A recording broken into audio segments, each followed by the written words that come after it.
예수님께서 공생의 3년 동안에 가시는 곳마다 수많은 사람들이 긴장하며 주님의 말씀을 듣습니다.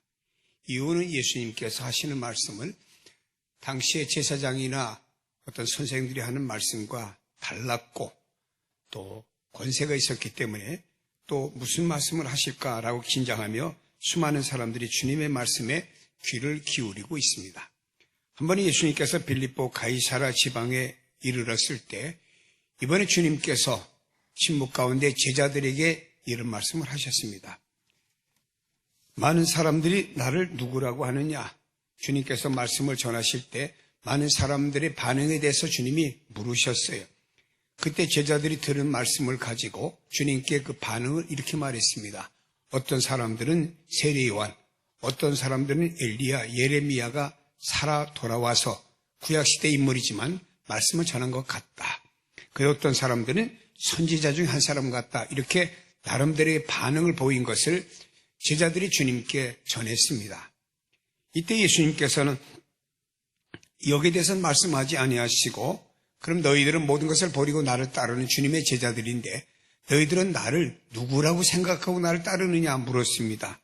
그때 베드로가 이렇게 말했습니다. 주는 그리스도시요 살아계신 하나님의 아들이십니다 라고 고백하며 그가 주님께 자신의 주님을 따르는 목적과 반응을 고백했습니다. 예수님께서는 베드로 즉 반석 위에 주님의 교회를 세우겠다고 말씀하셨습니다.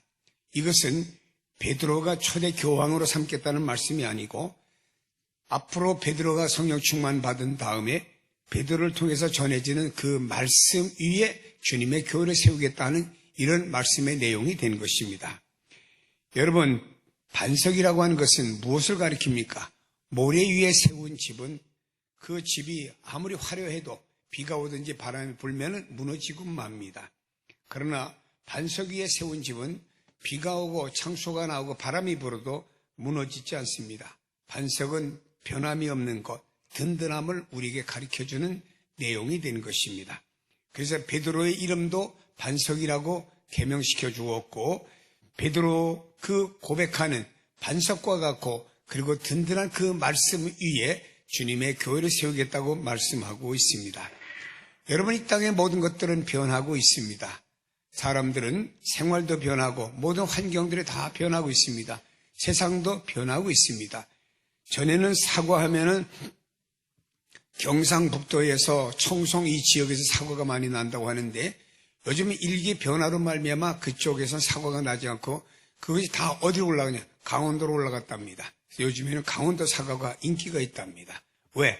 경상북도가 이제는 그렇게 추워지지 않는 날씨로 변했기 때문에 달라지는 거죠. 과거에는 동해바다와 서해바다에서 나던 모든 어종들도 다 바뀌어지고 있다고 말합니다.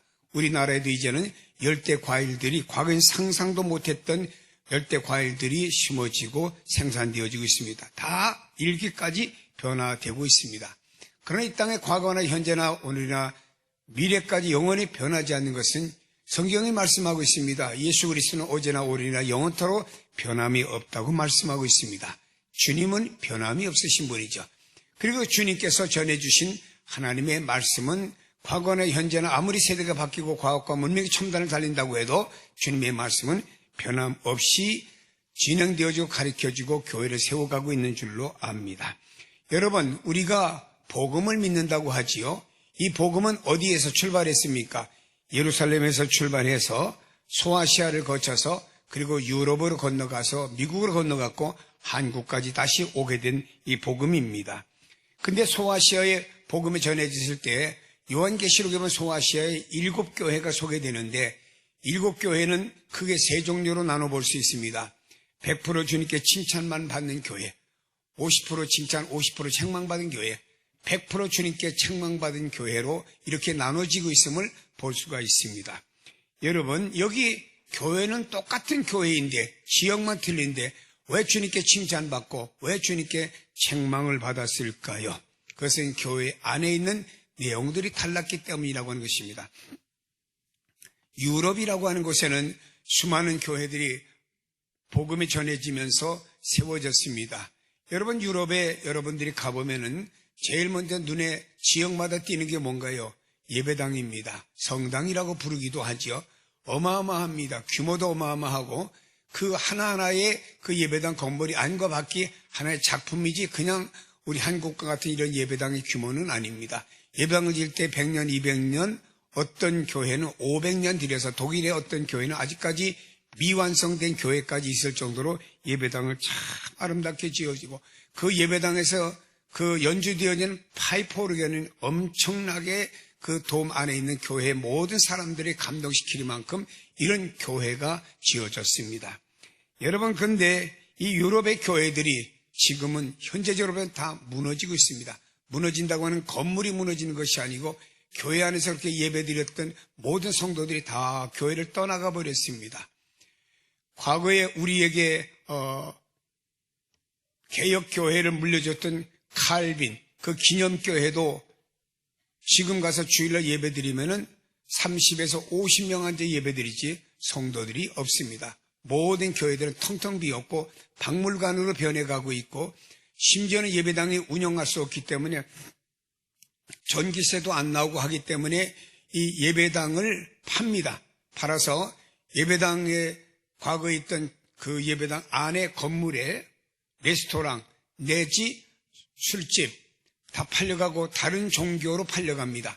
그래서 영국의 국회에서는 예배당을 자꾸 못을 내면서 사가니까 국회에서 정했습니다.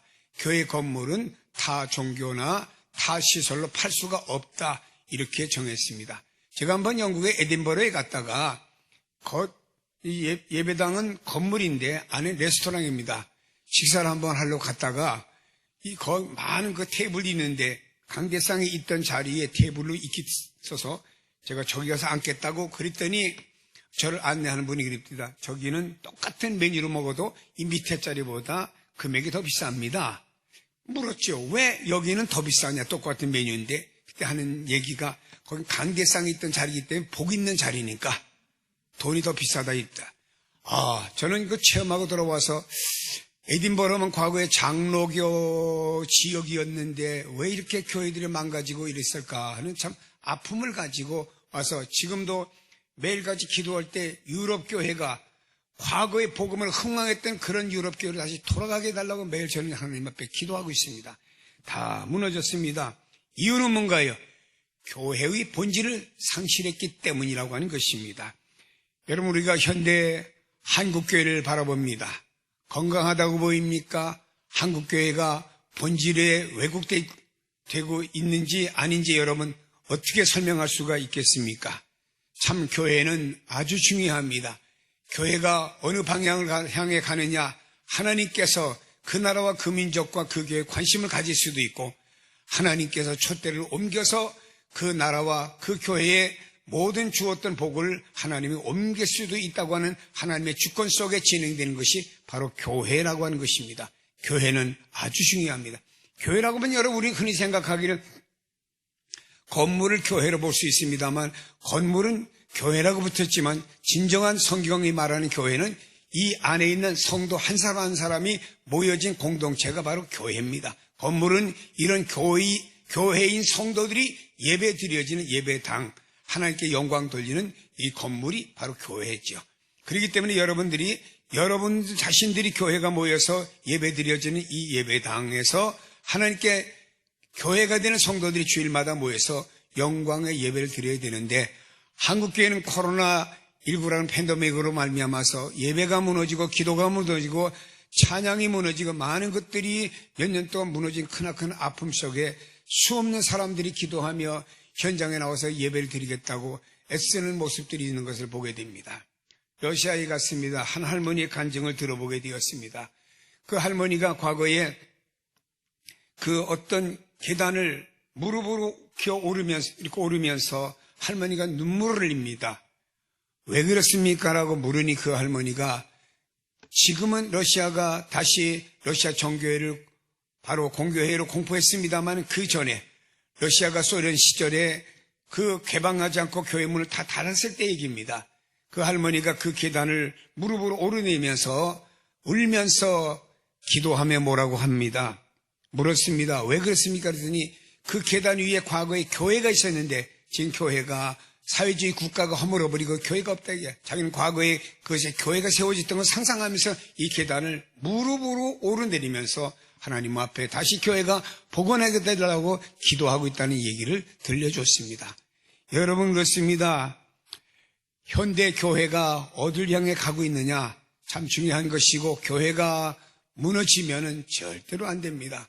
한국 교회에 아니 이 나라와 이 민족의 교회가 무너지면은 안 됩니다. 교회는 참으로 중요한 것입니다. 여러분 한 사람 한 사람 모여서 예배 드려지는 그 모든 내용들이 너무나 중요하다는 사실을 여러분 알고 나 한 사람 내 신앙 가지고 내 마음대로 하면 어때? 라고 생각하면 안 됩니다. 나 한 사람의 교회가 모여서 예배 드림으로 인해서 우리 교회가 아니 한국 교회가 이 나라와 이 민족의 미래가 어딜 향해 가느냐 중요한 내용이 여러분 안에 담고 있다는 사실을 기억해야 됩니다. 칼빈이라고 하는 우리 교회 장로교를 만들어준 목사님은 이렇게 말했습니다. 교회가 무엇이냐? 교회는 어머니와 같다고 말했습니다. 한 어머니는 자녀를 생산합니다.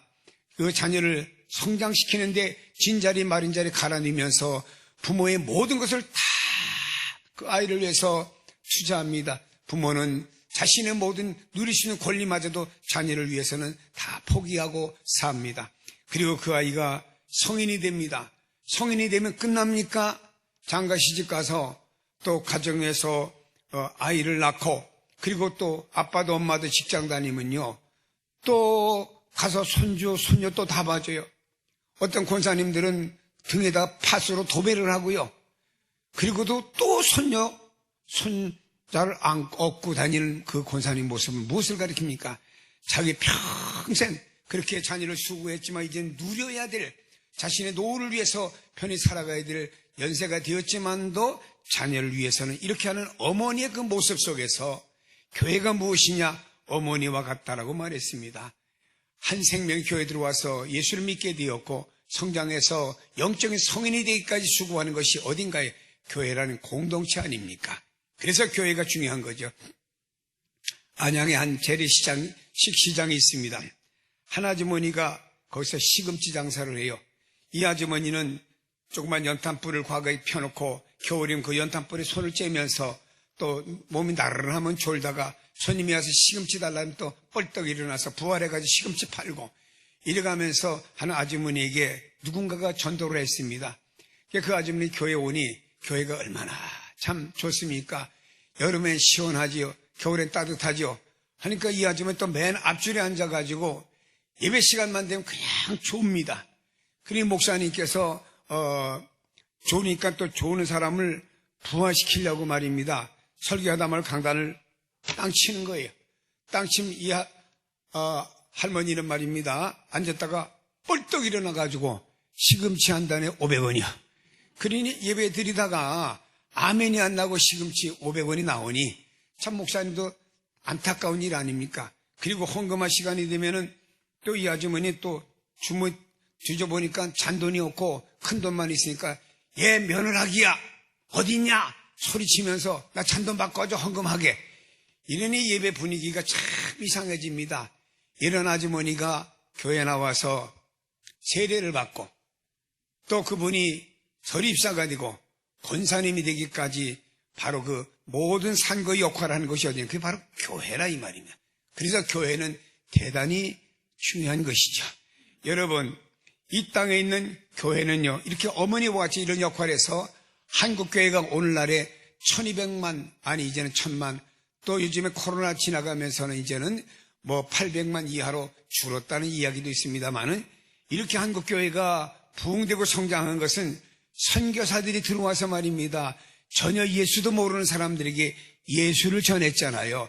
예수를 전해서 예수 믿으라고 하니까 김익두 목사님 같은 분의 여자 선교사가 전대지를 주면서 예수 믿으라니까 이 김익두 목사는 깡패입니다. 깡패고 말입니다. 수많은 점쟁이 무당들을 뒷배를 봐주는 이 주먹이에요. 그래서 예수 믿으라고 하면서 잘 모르는 선교사가 전도지를 주니까는 그 전도지를 갖다 구겨가지고 코를 확 풀어갖고 선교사 앞에 확 던져버렸죠. 그러니까 선교사가 가만히 보고 하는 말이가 그 코 썩소 그래요 한 말이에요. 그 집에 와서 이 김익두라고 하는 깡패가 잠을 자려고 하니까 계속 머릿속에 돌아가는 게 뭐냐면 그 코 썩썩 그러니까 코가 갑자기 이상해지는 것 같아요. 그래갖고 성질이 나잖아요. 그 잠을 못 잔 겁니다. 다음날 선교사한테 쫓아가서 말입니다. 당신 어제 나한테 코 썩는다고 했는데 그게 무슨 말이냐 하고 하니까 선교사가 아이고 이게 하나 걸려들었구나 하고 이게 복음을 전해서 목사가 되기까지 그 한 영혼 한 영혼이 세워지는 놀라운 역사를 일으킨 것이 뭐냐? 그 바로 교회라 이 말입니다. 그래서 이 땅의 교회는 말입니다. 여러분이 와서 예배나 드리고 땡하고 나가는 걸 끝나는 게 아닙니다. 교회는요, 한국 교회와 한국 민족과 세계 선교와 세계 민족 속에 교회는 중요한 역할을 하는 거예요. 이거는 뭔가요?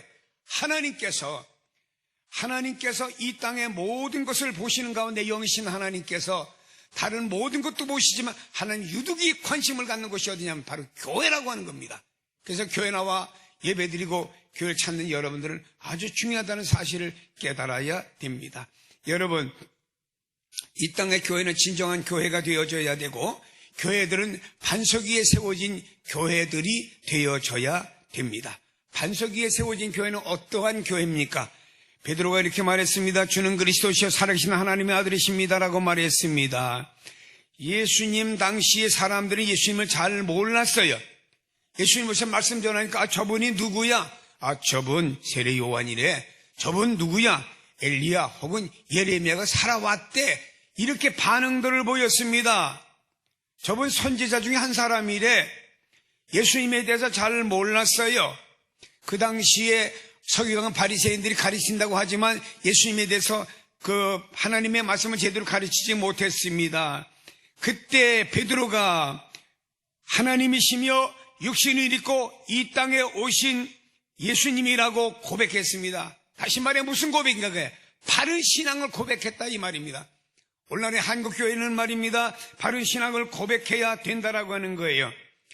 예수님이 이 땅에 오셔서 동정녀로 통해 탄생하셔가지고 그분이 우리를 위해 죄를 위해서 십자가 지시고 부활하심으로 말미암아 우리 첫 열매가 되시고 부활 승천해서 다시 재림하심으로 말미암아 우리 모든 구원을 완성하시고 이 세상을 심판하실 그 예수 그리스도에 대한 바른 신앙 고백이 우리를 통해서 이루어져야 된다고 하는 거예요. 이 교회는 워낙 거룩해가지고 아멘도 출장 같더라고요. 하나님이시며 인간의 몸을 입고 이 땅에 오신 예수 그리스도입니다. 이 복음이 예루살렘에서도 출발해서 소아시아를 거쳐서 유럽까지 왔잖아요.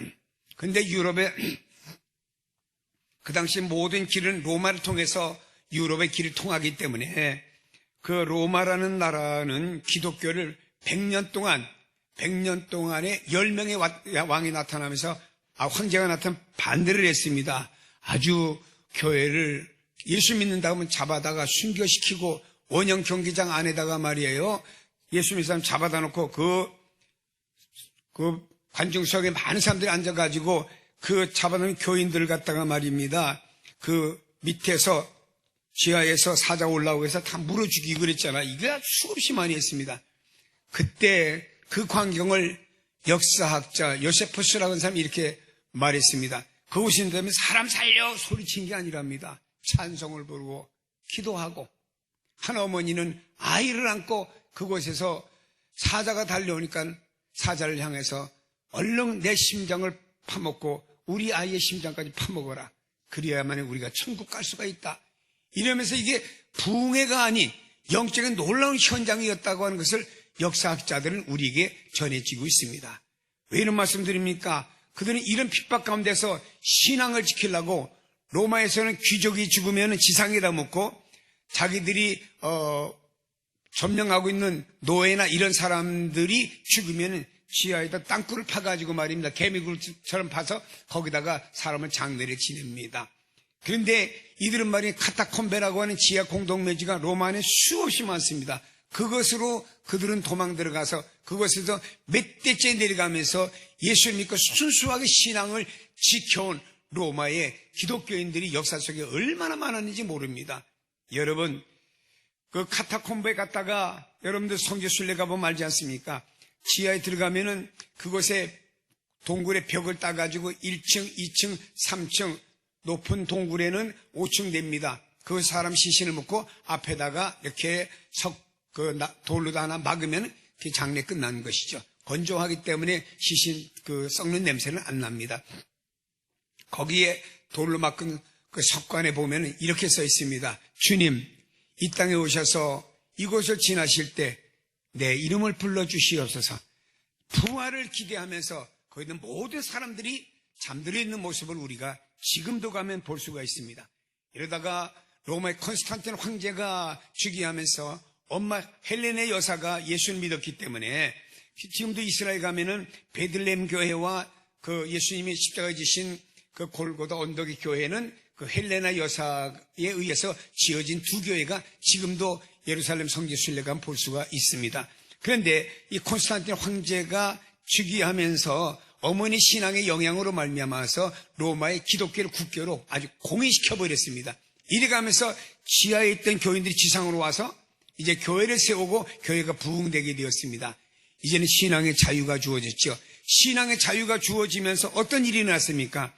바로 신앙과 기독교 교리에 대한 혼선, 즉 이단, 잘못된 것들이 나타나기를 시작해서 그때부터 이건 신앙이 옳다, 바르다 이것에 대한 결의하면서 수많은 그 교리에도 정통성을 오늘까지 이어오면서 기독교가 자유화되면서 잘못된 신앙 고백하는 일들이 일어나게 되었다라고 하는 것입니다. 여러분 우리나라도 보세요. 신앙의 자유 아닙니까? 누구든지 교회에 온다고 누가 통제하고 하는 거 없습니다. 코로나 때 조금 통제하는 일이 있었습니다만은 그러나 여러분 교회 누구나 나와서 다 예배 드릴 수 있어요. 근데 요즘에 보면요 우리나라에도 이단, 사이비, 잘못된 종교가 얼마나 많은지 모릅니다. 여러분 몰라요. 신학 공부한 목사님들만 신학적으로 잣대를 잴 때 알 수가 있습니다. 어떤 사람들은 성경을 가지고 자기가 교주가 되어 있어요. 이런 사람도 많고요. 어떤 사람들은요 성경을 잘못 해석합니다. 제가 아는 어떤 교회가 있습니다. 교인이 3만 명인가 4만 명인가 모이는 엄청난 대형 교회입니다. 그 교회는 주일날 가면 어떤 교인이 나와서 나 간증하겠습니다 하고 간증을 시켜요. 그럼 이분이 나와서 나는 과거에 이만저만한 죄를 졌습니다 라고 하면 자기 죄를 다 회중들 앞에 공개하고 자복을 합니다. 그리고 나면 목사님이 나와서 하나님 이분이 이런 죄를 졌습니다. 용서한 줄로 믿습니다 하고 기도해 줌으로 사죄의 은총을 받게 되는 것이죠. 여러분이 볼 때는 아무렇지도 않게 지나갈 수가 있습니다만은 그러나 우리의 부족과 죄를 자복할 대상은 바로 주님이시지 사람이 아닙니다. 회중이 아닙니다. 잘못된 성경 가르침이죠. 그리고 목사님이 나와서 그 죄에 대한 용서를 기도할 수 없는 겁니다. 왜냐? 우리의 죄를 용서하시는 분 주님이죠. 바로 목사님이 그런 일을 한다고 하면 이거는 캐톨릭의 신분하는 일이지 오늘 개신교회 목사님들이 할 일은 아니라고 하는 겁니다. 여러분 이렇게 뭔가 보면은 약간 신앙이 알쏭달쏭한 이런 데들이 하나둘이 아니고 엄청나게 많습니다. 하나만 더 예를 들을까요? 제가 아는 어떤 교회입니다. 거기도 4만 명 모입니다. 제가 목회했던 분당 지역에 있던 교회입니다. 근데 그 목사님이 지금은 원로라고 하지만 과거에 목회할 때 그분의 책을 제가 봤어요. 책에 써 있습니다. 지금도 책 속에 있습니다. 예수님이 만일에 십자가 안 지셨으면 예수님도 남자였기 때문에 장가를 갔을 것이다. 이건 성경의 엄청난 오류입니다. 왜냐? 예수님이 이 땅에 오실 때 육신의 몸을 입고 오실 때 십자가 지기 위해서 오셨고 하나님이 십자가 지지 않으면 이 땅에 오실 필요가 없는 분이에요. 이렇게 성경을 왜곡합니다. 그럼 그 수많은 양들은 어떻게 합니까? 수만 명의 양들이 잘못된 꼴을 먹는 거예요. 잘못된 꼴을 먹으면 영적으로 탈이 나는 거라 이 말입니다. 왜 이런 말씀 드립니까? 우리나라에도요 내가 재림 예수라고 하는 사람이 수십 명 있어요. 여러분요 우리가 기억해야 됩니다. 이 시대 우리는 바른 신앙을 고백해야 돼. 신앙을 뭐 우리가 행함으로 구원받고 막 이러는 아닙니다. 우리가 어떻게 행함으로 우리 구원하고 죄 용서하는 게 아니에요. 우리 순수하게 예수 그리스도의 통정력 탄생을 믿습니다. 그분의 십자가를 믿습니다. 이 교회는 안 믿네. 십자가를 믿습니다. 부활을 믿습니다. 억지 아멘입니다. 그분이 승천하셨고 다시 이 땅의 모든 걸 심판하시고 우리 구원하셔 재림하실 거예요. 이 복음을 순수하게 믿으면 돼요. 내가 뭘 행함으로. 그러니까 바울이 오죽하면 답답해서 말입니다. 갈라디아 교회에 순수한 복음을 전해주었더니 얼마 있다 들어보니까 갈라디아 교인들이 아니야. 믿습니다 하고 되는 게 아니야. 예수 믿는다고 다 되는 게 아니야. 예수 믿는 믿음 플러스 율법을 행하는 행함이 있어야 구원받는다 라고 하니까 갈라디아라고 하는 책을 써가지고 바울이 갈라디아 교회에 보내면서 이건 잘못된 신앙이다. 이 복음을 믿음으로 구원받고 믿음으로 죄 용서받고 믿음으로 하나님 앞에 가는 거지 인간의 어떤 행함과 의를 가지고 가는 게 아니다 강조한 게 갈라디아서예요. 우리 성경을 가지고 왜곡하면 안 돼요. 그냥 순수하게 복음 믿고 나에게 이런 복음의 은혜 주셔서 감사합니다 하고 하나님께 그대로 고백하고 바른 신앙 고백하면 하나님께서 그런 여러분들을 하나님의 자녀로 인쳐주시고 인도하시는 줄로 믿으시기를 바랍니다. 예수 믿는 걸 복잡하게 생각하면 안 되냐. 순수하게 성경 복음 그대로 믿으면 된다는 사실을 믿기를 바랍니다. 이 믿음 갖고 살면요 예수 믿는 게 얼마나 행복하고 얼마나 기쁘고 얼마나 감사하고 내가 그 믿음 가운데 섰다고 하는 게 얼마나 감사한지 모릅니다. 어떤 때 저도 목사지만 그런 생각을 해요. 하나님 나에게 믿음의 은혜를 안 주셨으면 내가 우상 앞에 절하고 우상 앞에 복 달라고 할 것 아닙니까? 이 생명의 신앙을 내게 주셔서 복잡하게 예수 믿고 또 뭐 나에게 요구하는 것도 없이 그냥 이거 믿기만 하면 누구든지 주를 믿기만 하면 지금의 복음의 역사를 믿기만 하면 구원의 은총을 베풀어 주셨으니 이 믿음 주셔서 감사합니다 하고 감사할 때가 한두 번이 아니고 여러분들 이 믿음 갖고 그 믿음 안에 쓴 것을 감사하시길 주의 이름으로 축복합니다. 반석 위에 세워진 교회는요 복 있는 교회입니다. 왜냐? 반석 위에 세워진 집과 모리 위에 세워진 집 중에서 어느 집이 복 있는 집이요? 반석 위에 세워진 집 아닙니까? 그런데 주님이 이렇게 말씀하셨어요. 바요나 시몬아 네가 복이 있도다 그랬습니다. 네가 바른 신앙 고백한 반석 위에 세워진 것과 같은 네 신앙 고백 위에 너는 복이 있다 그랬습니다. 바른 신앙 고백하고 이런 반석 위에 세워진 교회와 교인들은 복이 있는 줄로 믿으시기를 바랍니다. 이건 바른 칭찬의 성격을 넘어서 엄숙하고 탁월한 하나님의 축복의 선언이 되는 것입니다. 우리나라 예를 들어볼까요? 과거에 70년대, 80년대 때 말입니다. 얼마나 어려웠습니까? 진짜 어려웠어요. 그런데요, 80년대 때, 70년대 때면요, 교회가요, 2층 교회든 천막 교회든 그때 밤이 되면요, 빨간 게 아주 도시 속에 그냥 십자가에 섰고요, 주일날이 되면요, 처음에는 땡글랑땡 종치다가 나중에 세월이 지나면서 취한배에 쳤잖아요. 이제는 그것도 못하게 해서 안 하지 않습니까? 그런데 이렇게 교회가 막 부흥되고 교회가 주일날마다 새신자들이 쫙쫙쫙쫙 늘어나고 그냥 그 천막 속에서 땀을 쫙쫙 흘리면서 에어컨 그냥 선풍기 한 대도 없는 속에서 말입니다. 악기가 어디 있습니까? 제가 기억하기에는요, 그때는요, 교회 안에도 큰 이 대북 하나 놨습니다. 대북을 치면요, 이렇게 치는 대로 거기 박자 맞춰서 찬송 불렀어요. 그랬던 시대에 교회가 부흥되면서 우리 대한민국이라는 나라가 70년대, 80년대, 90년대 쓰면서 교회 성장과 함께 우리나라 경제가 함께 성장했던 거 역사적으로 부인할 수 없는 사실입니다. 요즘에는요, 참 우리 대한민국이 얼마나 잘 사는지요. 참 세계 속에 나가면요, 어느 나라를 가든지 우리 대한민국에서 나오는 제품들이 다 호텔이건 가정집이건 쫙쫙쫙 깔려 있고요. 제가 얼마 전에 애리조나에 있는 우리나라 기업은 이러면 안 됩니다. 대기업이 하나 거기서 공장을 지어서 가지고 있는데 어떤 목사님이 전화를 하면서 그런 얘기 하더라고요. 그 미국의 그 애리조나에 있는 그 미국 사람들이지요. 청년들이 가고 싶은 꿈의 직장 1호가 한국 회사랍니다.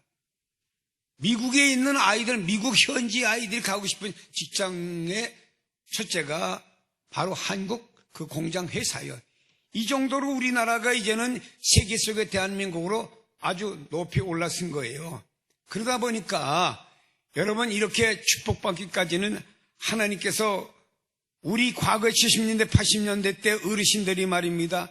하나님 이 나라와 이 민족 복달라고 얼마나 말 위에 무릎을 꿇고 겨울엔 그 추운 가운데도 그저 방석 하나 놓고 기도하면서 이 나라 이 민족을 위해서 기도한 게 하나님이 들으시고 우리나라가 짧은 역사 속에 이렇게 세계를 갖다가 우지좌지할 수 있는 나라로 성장했다고 하는 것은 어마어마한 겁니다. 이거 배후에는 말입니다. 교회가 있었고 교회 안에서 성도들이 뜨거운 간구와 성도들이 믿음 속에서 이 나라와 이 민족이 복을 받은 줄로 믿으시기를 바랍니다. 그래서 여러분요, 제가 몇 년 전에 로마에 갔을 때도 저희 일행들이 갔는데 로마의 소매치기가 얼마나 많은지 몰라요. 저한테도 접근하다가 제가 그 색을 끌어안고 있는 바람에 저는 소매치기를 안 당했는데 갔던 일행 중에 하나는 소매치기를 당했어요. 기가 막힙니다. 진짜 기가 막혀. 지갑은 그대로 놔두고 지갑 속에는 카드고 돈만 쎄박해서 야, 기술 좋대. 이게 칭찬이 아닙니다. 로마가 유럽에서 기독교의 발생지가 대리만침 복음을 전했던 나라가 말입니다. 지금도 가면은 로마의 그 베드로의 순교의 교회가 세워졌지요. 그리고 바울의 순교 현장이 있죠. 그리고 보존된 지역이 왜 그렇습니까? 로마의 기독교가 무너지면서 나라까지도 무너지고 있고요. 영국이란 나라가 교회의 문을 닫고 영국이란 나라가 교회 안에 교인들이 다 흩어지고 놀러 가면서 영국이란 나라에서 최초로 광우병이 나와서 전 세계를 우리나라까지 광우병 소동이 날 정도로 이런 일들이 나타났습니다. 미국이란 나라가 공립학교 성경 못 가르치게 하고 또 이런 모든 것 통제하면서 미국이란 나라의 어려움도 왔던 내용들을 제가 소개는 하지 않아도 있었습니다. 이유는 뭔가요? 여러분, 복이라고 하는 것은요, 교회가 세워지고 교회는 성도들이 영적으로 세워질 때 그 나라와 그 민족과 성도들이 복받는 거예요. 여러분 이렇게 말씀드립니다. 예수 잘 믿으세요. 잘 믿으시면은 내가 복을 쫓아가지 않아도 하나님 우리에게 필요한 영적인 복이며 육적인 복이며 가정의 복이며 건강의 복 하나님이 쫓아오면서 우리에게 주신 거예요. 아들을 주신 하나님께서 말이에요. 이 세상권 뭐가 아까워서 당신의 자녀들에게 안 주겠습니까? 주셔요. 확실히 주십니다. 중요한 것은요, 우리가 그만한 믿음과 바른 신앙 고백이 있고 오늘날 한국교회가 든든히 세워져 가면은 하나님이 한국교회를 보시고요, 다시 이 나라와 이 민족을 세워주실 줄로 믿으시기를 바랍니다. 다음에 반석 위에 세워진 교회는요, 음부의 권세가 이기지 못하리라 그랬습니다. 음부의 권세는 마귀의 권세입니다. 예수님께서 죽었다가 사심으로 죽음의 권세가 이기지 못하리라. 다시 말해 사탄은 말입니다. 제사장들을 충동해가지고 예수님을 십자가에 못 박는 데까지는 사탄이가 성공했을는지 몰라도 예수님이 부활하시고 승천하시고 다시 이 땅에 재림하시는 모든 역사는 하나님에 의해서 진행되기 때문에 부활하신 예수님이 과거에 살아계실 때는 사탄이가 여러 가지로 예수님을 시험하고 했지만 그러나 부활하신 다음에는 이 사탄이가 예수님에게 정복을 다 당하고 만 거예요. 우리 안에는요, 누가 있습니까? 십자가에 죽으시고 부활하신 예수가 내 안에 계시기 때문에 이런 분명한 믿음을 가지고 나가는 곳에는 사탄도 정복된다는 사실을 믿으시길 바랍니다. 여러분요, 오늘 이 사탄은 얼마나 많은 성도들을 미혹하고요, 이 사탄은 얼마나 한국교회를 어렵게 만들었습니까? 이 코로나라고 하는 질병으로 말미암아 한국교회를 어렵게 만든 배후는요, 앞에는 질병이 있는지 몰라도 배후에는 사탄의 역사예요. 여러분, 우리 깨달아야 됩니다. 이제는 한국교회가 다시 깨닫고 말입니다. 예배 현장으로 나와야 되고 하나님께 예배를 드려야 되고 하나님 앞에 찬송하고 하나님께 드려진 역사가 다시 일어나고 부활되어져야 됩니다. 이거는 우리 한국교회가 사는 길이고 또 대한민국이 사는 길인 거예요. 사탄이가 지금도 여러 가지로 여러분 개인과 우리 교회들을 유혹하고 파고듭니다.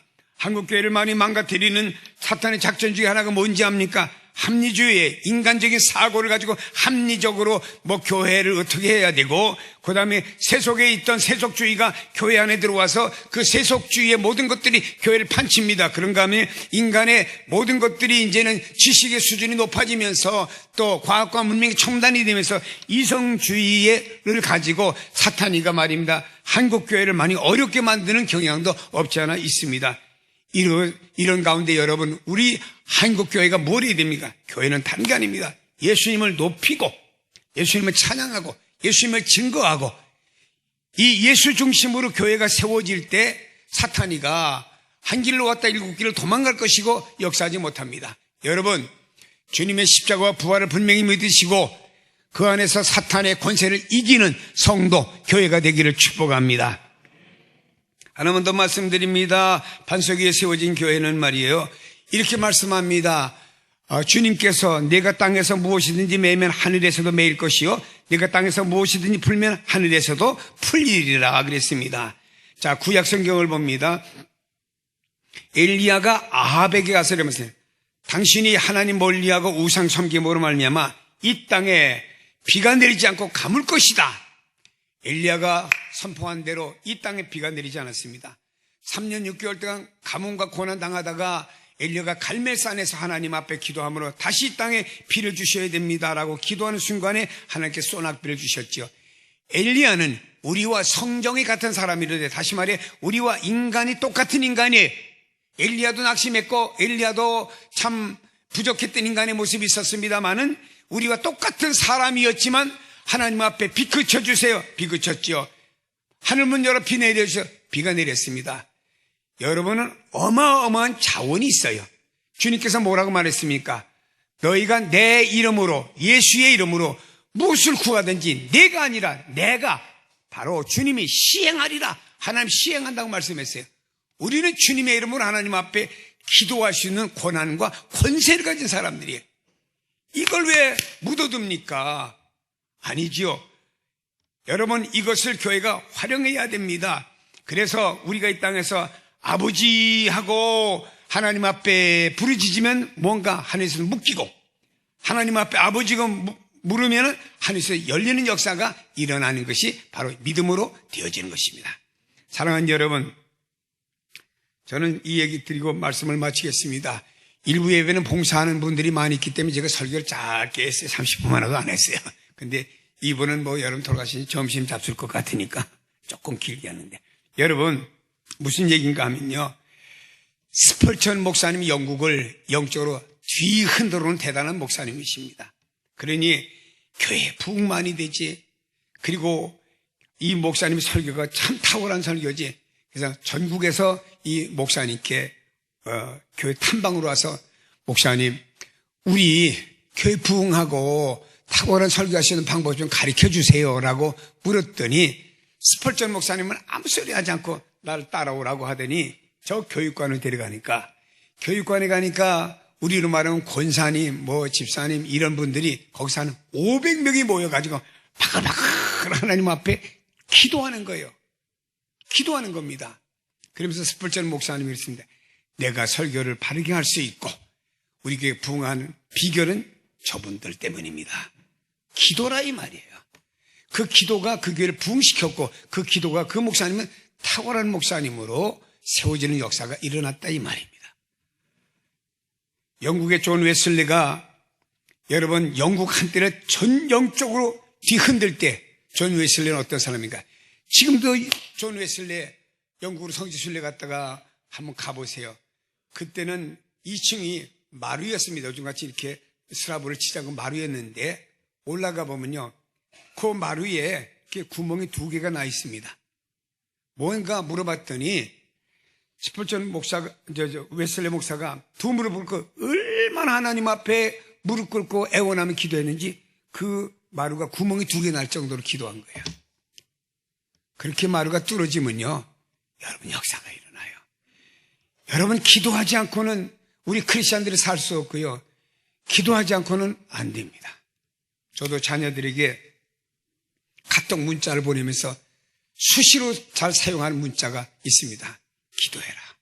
기도해라.